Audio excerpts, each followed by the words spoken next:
Welcome to the Unpopular Opinion Show. Sorry about that, my mic wasn't on. Welcome to the Unpopular Opinion Show. It would appear that there's some there with the Georgia voting fraud. He's going to lay it out perfect for you to understand. And then I'm going to give my 2 cents of the matter. Let's get into it. Browse, and that's the FBI in this Fulton County election case and taking ballots from that office down there. Can you tell us about that? Paint the picture about what that is about. From the FBI perspective and our partners at DOJ, we did the same thing there we do in any criminal case or investigation. We collected evidence.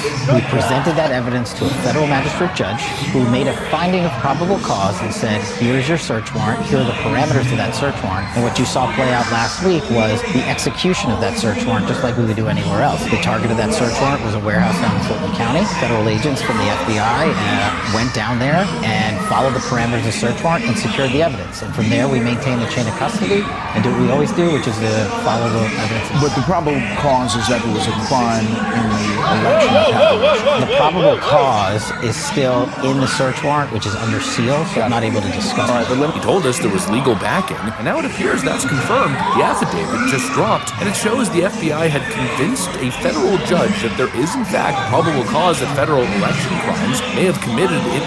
Let me tell you something. When a federal judge issues an affidavit and has probable cause, they've got something. This isn't the police making his own judgment whether to give you a speeding ticket or not. They're looking over evidence. You know, they got a warrant to go in. They more likely got you on more than one thing, because they can't just barge in and have nothing on you that's gonna stick. So it's more than one thing. In case one thing don't stick, something's about to stick, and it would appear that it's something serious. Fulton County after the 2020 election is pretty damning stuff, and it also seems to track pretty much one-to-one with the whistleblower testimonies that we remember from 2020. Let me give you guys the TLDR. We got some stuff to get into, so let's roll the tape. All right, folks, so here's the document in question. It's been released entirely. This is the FBI search warrant application and a sworn affidavit filed in the U.S. District Court of the Northern District of Georgia. This is basically the document that authorized federal agents to seize and examine the 2020 election records in Fulton County. And while obviously it's quite the document, as you might expect, fully written in legalese, which is as understandable as literal Chinese in some cases. But no worries, I've gone through the document, so you don't have to. Basically, here's the TLDR. Here are the biggest findings. The first is an allegation of tens of thousands of missing ballot images that are, of course, legally required, that must exist and should be preserved. Just poof, don't exist. Then we've got another allegation of ballots that were scanned multiple times. This is what we spoke about, I think, maybe 2 weeks ago, with multiple ballots having the exact same millisecond timestamp on them, which is literally impossible. Not to mention, it appears the same ballot with the exact same handwriting in terms of, filling out the little markers there, seeing basically the same ballot multiple times. There's an allegation of duplicate ballots appearing during the recounts. There's also some information of unsigned or missing tabulator tapes covering roughly 315,000 ballots, undermining chain of custody, which is a legal requirement. And of course, this was something that came to light, which, by the way, Georgia officials don't even deny. It's been confirmed at this point. We covered it roughly a month.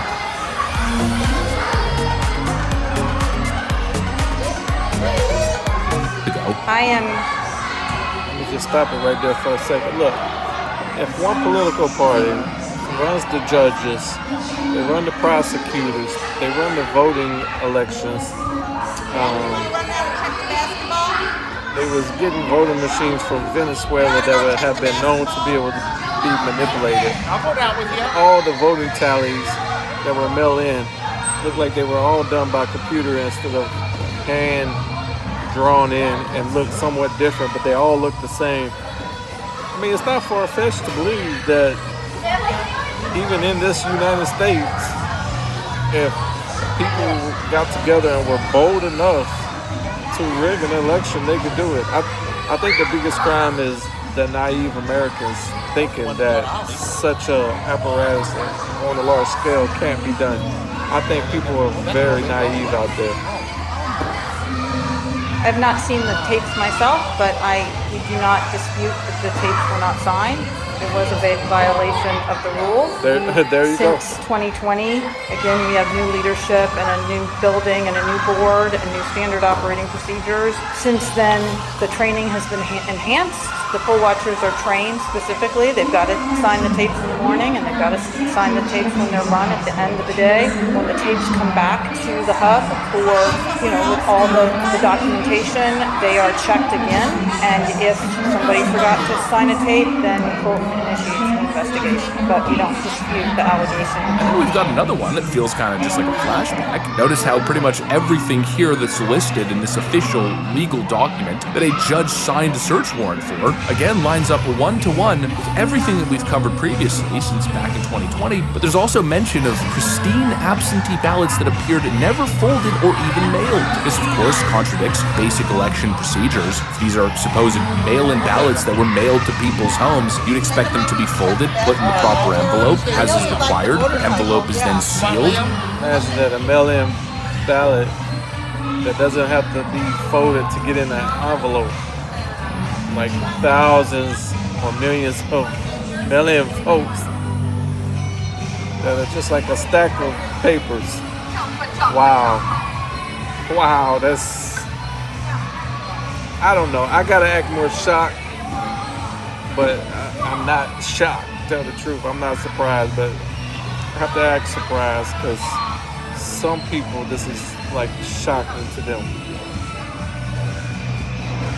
And dropped in a Dropbox. Again, remember the whistleblower account from back in 2020? Well, I might as well pull it up again. This is an affidavit, signed sworn testimony. Affidavit for Rosemary Parish, Cobb County Hand Recount Monitor. Back on November 15th, 2020. Quote, I affirm I personally witnessed the following occurrences at the Cobb County Hand Recount. I observed thousands of mail-in absentee ballots in pristine condition being counted at the back of the room. These ballots caught my attention because the paper looked perfect with no folds nor creases. I knew they were absentee ballots because of the size of the paper. I thought that was odd that they would be in such pristine condition. I moved closer to the table and looked at the tally sheet to verify that they were indeed mail-in ballots. They were. The tally sheet was marked as such, absentee mail-in. While closer to the ballots, I noticed that the print on the ovals looked perfectly printed as well. The ballots had the appearance of being copied off of a printer. I thought that was unusual, but up to this point, I did not realize it was a...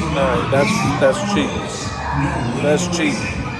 And I don't care if in Georgia there wasn't enough votes to overturn the whole election. They've only looked at one county in Georgia. We know Minnesota, parts of California, we know they're corrupt. It just makes me wonder if the 2020 election was in fact stolen, meaning, okay, Georgia's one state. I'm convinced it was rigged. All it would take is maybe one or two more states for it to actually have been stolen. And if it comes to fruition that it was stolen, makes you wonder how many times have they done this. But yeah, let's put ICE at the voting booth.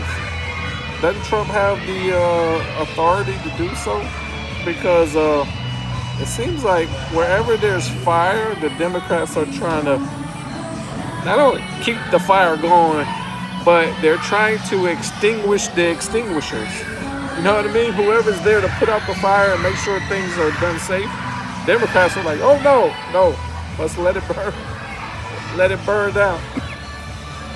But they're not doing all this to burn down the country, which they don't care if the country burns down. They're just doing what they do to stay in power. So there's kind of a difference. They're not the people who out there causing mayhem in the streets. That's a distraction. They want to burn down the country. That's a distraction from the fraud that the Democrats want to do. So in a way, the Democrats could use them as puppets to work their plan. Look, that's all I got for y'all today. If If y'all not already subscribed to the channel, go ahead and subscribe to my channel. If you got a comment, leave a comment in the comment section below.